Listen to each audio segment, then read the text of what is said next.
Yes, welcome to Afterthoughts, and as usual, I'm your host Nadeem Kader.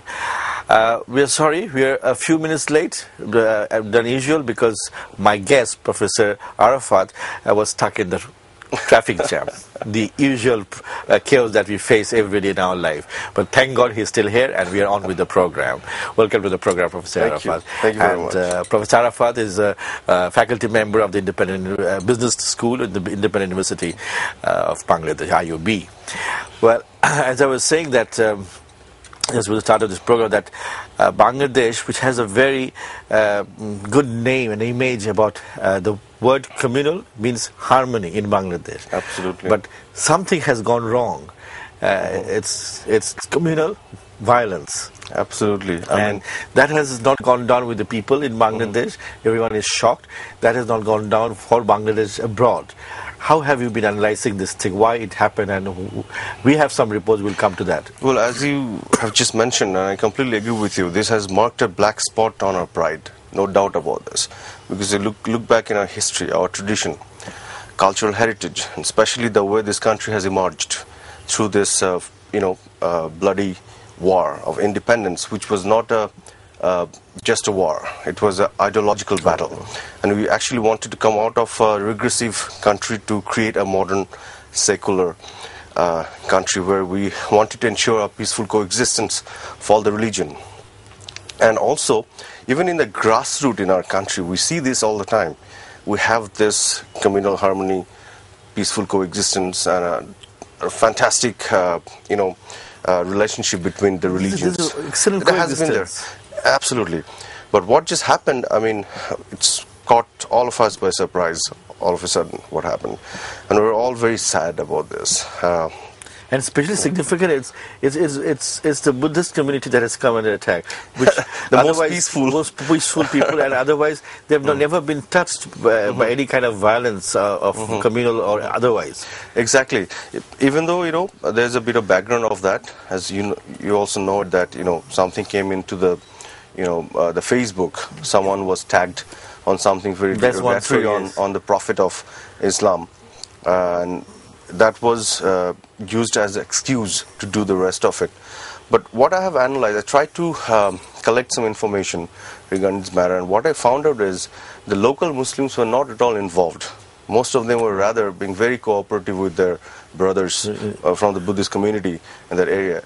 It was all brought in from outside. They're all basically the outsiders. And the whole thing erupted in the middle of the night, and all of a sudden it happened. And no one could actually anticipate that it can go to that, magnitude. Right. That's what actually because of that, our administration also, I would say, sort of failed to contain what all of a sudden erupted. Even though later on from the center, they quickly responded to the whole thing, the government. And the government that you have at this moment, they have this ideology of having and fostering religious harmony and communal harmony and all that in our country. So quite naturally, that's how they have responded to it. So I think the reason that it's being told that from the Facebook, that image and all that was the root cause of this violence. Well, isn't it strange, Facebook at that point, because I have extensively covered when the Rohingya influx started in 91, 92, and in those remote areas, who would go into a Facebook and then react from that? Exactly, it's a very valid question that you just posed, and from there I want to draw an inference that it was actually used to create something like that. That's what if you're asking me to speculate, because I don't have enough information. I think the investigation is ongoing, so we'll find out the facts, and this is what I'm also expecting and eagerly waiting to see the facts.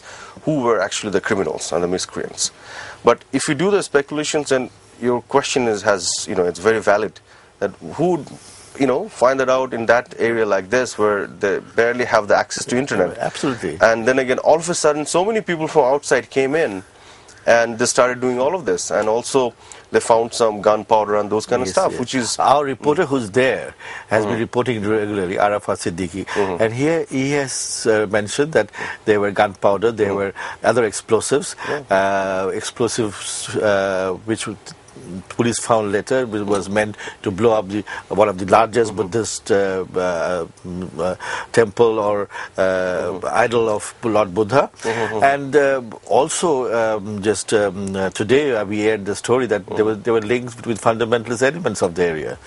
See, I mean, that's what we all suspected. And those are the, components that you were just mentioning are actually the indications, and gives us the indications that it was not done or it did not happen out of spontaneity or something like that. It was planned. It was, there was some plan behind it, and it was orchestrated with a goal in front of it or something like that. But anyway, this is what we need to really figure out, because it has put us in a big embarrassment in front of the international community, and we have to come out of it. I just think we don't have any scope to put this under the carpet. No way. We have to deal with it and get to the situation. Absolutely, because even for the future of this country, for the future of the kind of country we dream of, we have to do it. We have to deal with it very strongly. And as I said, that in Bangladesh, even though we emerged with the bloody war and where we wanted to create a modern country, but later on we also have the history of, the military taking over the power, and then they sort of promoted the fundamentalism and all that in our country. And we saw in very recent history, the militancy that evolved to a height when they were attacking the judiciary and all that. So, but that was all contained later on, and I think this government's stand, zero tolerance toward militancy and all kind of stuff like this, has sort of made a big change, made big difference so far.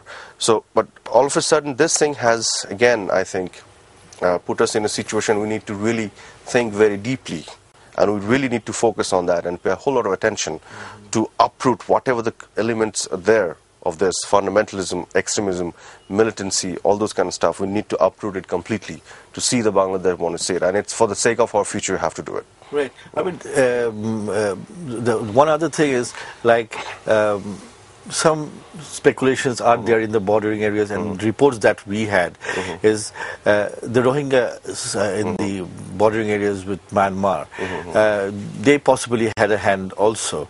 And what happened on the other side of the border a few months back in Myanmar, there was this, the Buddhists attacking the Muslims and all that. So some might have, a lot of groups might have kind of had a common interest. Let's go do this. Could be. The Rohingyas have their issue. The extremist fundamentalist groups have their issue against to they make got the some common ground. Common ground, right? Yeah. Into this, yeah, so of course. But here again, what I think, the Rohingyas are probably somehow they were used, if they're at all involved into this. They're probably not the planner. I think the planners were some other group of people who actually want to capture power in this country. The group of people who want to convert this country into an extremist country or something like that. Those who want to capture the power and actually turn this country into something we never wanted, something absolutely opposite to our dream of 1971. Those are the planners, and the masterminds are always there, and they're minority, they're less in numbers, but they have money, and they can kill, and they can plan something like that. They can attack on the innocent people, regardless of the religion. They killed Muslims in this country and many other countries in this world. So these people have no religion, in my opinion, no country, nothing. They have no identity. They're just miscreants, and they're just the killer and the criminals. So we all need to unite ourselves to stand against this together. Absolutely. And we really need to address this issue very, very seriously. Absolutely. Because the government has already warned Hindu celebration of Durga Puja is coming, then the Eid is coming, so it's a period of lot of celebration and joy, but if these elements are active, we might face danger. Absolutely. One good sign that I say is, if you remember, right after the 2001, right after the election, when Jamaat BNP alliance took over the power, there was again a big attack against the minority, religious minority. And the then government was in denial, that nothing was happening. Right. As opposed to that, what is happening today is the government is admitting it, they're regretting this, Yes. and they're taking actions very Yeah, quickly. the Home Minister said it's Yes. very, very shameful thing. Absolutely, they've gone in there very quickly. So that is what we want to see. See, the intelligence failure, the governance failure might be there. It is there. Even in the US, just imagine, those were the most powerful country in the world. This 2% from this mountain of Tora Bora sent to plane in there and destroy 2 buildings. And the whole CIA and the intelligence, they were just, they didn't know what happened, what went wrong. So there might be some failure there, but my question is, how do you handle it after that? Are you in denial, or you admit the fact and then you want to fix it? So I'm happy about the fact that the government is taking it sincerely, and which they're supposed to do it. And I think the intelligence should be more serious. Absolutely, undoubtedly. Well, we have to fast, and he is a known face, so I don't have to reintroduce him to you again. But as we were saying about this issue of in Ramu and Cox's and all that, but what do you think the government should be doing right now to ensure security for the other minority? I wouldn't say minority, I would say the other people who Other citizens of this country who follow a faith other than Islam. So as I said, Durga Puja is there, and there's a worry that these elements might try to get some benefit out of this and create a situation. Absolutely. So, what I think is, to answer this question to you, I would just want to mention one thing. In a way, we're lucky, being the citizens of this country, that I think, and what I found out is, in the grassroots in Bangladesh, the general people, whether they're Hindu or Muslim or any from other religion, they're very non-communal and secular. Compared to any other countries in South Asia, even more than India, in the grassroots, in the general, among the general people. But it is only the state and those who have taken over the state, they have corrupted this in many times.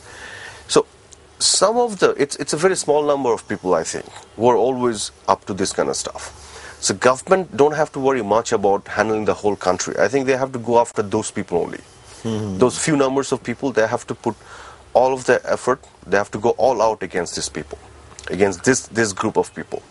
And that should be it. I mean, if they just make sure they're taken care of, I think the whole country will be protected. So from that point of view, we're sort of lucky. We don't have problem everywhere in this country. So it was contained in that part of the country. It did not spread anywhere else. There are Buddhist populations elsewhere. I'm sorry. Okay, moving on, since we have a shortage of time today. Moving on, there's a World Bank team coming to review or to see how the Anti-Corruption Commission is doing its job about the alleged graft in the Padma Bridge project. And that is a very interesting development. And also, it comes at a time when we know that the two sides, Bangladesh and World Bank, have come to some understanding that finally got the World Bank back into funding the project. So how do you see this visit, and what are the other nitty-gritty that we need to know? Okay. Maybe we don't know. We think that you have. The way I see this is basically initially what the World Bank was actually pushing forward was that they wanted to get into a sort of MOU with the Anti-Corruption Commission, ACC, with their expert panel. But this is where the government had some issues with, because ACC is a statutory body, it's a constitutional body. They cannot sign an MOU. It is not going to be constitutional, it is against the constitution. So that's where they had to negotiate. And also at the same time, they cannot give them free access into the investigation process, to get them part of it within the SEC, because our constitution is the bar in this. So that's where our government had to negotiate. Then eventually what they have agreed upon, what I understand is, the SEC is going to carry it forward, this investigation. And whatever the development is going to happen, they'll just inform, and they'll be informed. The World Bank team. Yes, the World Bank team, the expert panel, they'll be informed, which is okay. I think the government should be more than glad to do it. The reason being, the government has nothing to lose, in my opinion, because their stand should be very clear that if there's any element of corruption, whoever is eventually proven to be corrupt should be taken into task. Absolutely. According to the law of the land. And if no one is, no one is involved into it, and if that is proven eventually, so should be given a clean certificate. And if the involvement of the World Bank team is there, then it'll be more credible. Absolutely. In a way, it's easier for the government to establish that whatever happened at the end of the investigation, it is the credibility. They can claim the credibility very easily. So, which is okay, I guess. Another thing that I actually want to share with you, that in the very beginning, right from the beginning, World Bank actually never claimed that there was a corruption, because there was no money disbursed. What they were claiming is there was an intention of corruption, and what they were saying is they had some evidence to prove that, the intention of corruption. They have sort of shifted from there a bit, what I understand. What they're saying now, they suspect the intention of corruption. And they're saying they have some information. They're shifting from evidence to information, and from intention of corruption to what they're saying is suspect the intention of corruption. So I think, which is I think okay. I mean, even since the issue was raised, I think the government should be taking this into consideration and do the investigation whatever is needed. And this is also the demand of the people of this country. So we need to be doing that. I mean, for the sake of justice, and But as the Prime Minister had proposed that had the World Bank not been there, the people of Bangladesh would fund it themselves. So if the World Bank funding is there, and also the Prime Minister's initiative to generate domestic funds, how do you see that? Well, actually, see, if World Bank is funding this project with whatever the terms and conditions are there, according to that should be the best option for us, instead of getting our own fund.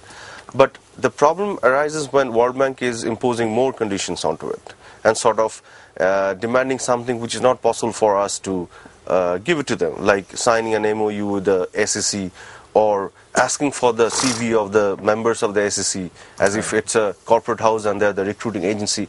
Those issues were there in the created the problems, basically. Or even they came up with some allegations against some minister or some officials.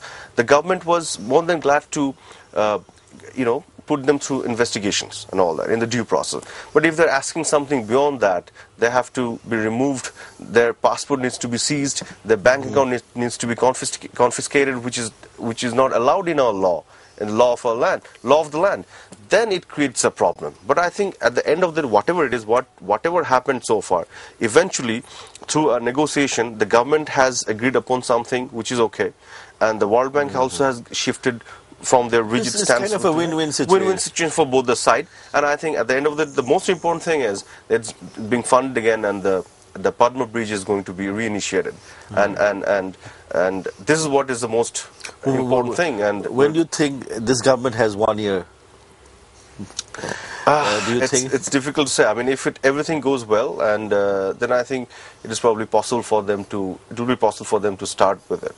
But if it's difficult to predict. I think a lot of it depends on the investigation that's investigation and many other things, right? I think the World Bank is going to wait and watch. But what I would expect from the government is they actually have nothing to lose. There needs to be very careful about the investigation. That needs to be done very fairly, very unbiasedly, and that needs to be done absolutely in the due process. And whatever the result comes out, the government should stand by that. They should not take the liabilities of any other person's action or anything whatsoever. And that is what is desired by the people of this country. Right. And it's a question of image also. So of course. Let this they have nothing to lose at the end of the day. I mean, if they come out clean, good. We'll all know it. If something is proven, then just the due process, law should take its own course, and that's how it should be done. Right. Thank you, Professor Arafat, for joining us, for taking the trouble through the traffic jam. Thank you. Thank you very much for having me. Well, viewers, as Professor Arafat was saying, that the World Bank project is now underway. It's a win-win situation for both Bangladesh and World Bank. Let's look forward that the project gets underway for the benefit of the people of Bangladesh. Thank you for watching.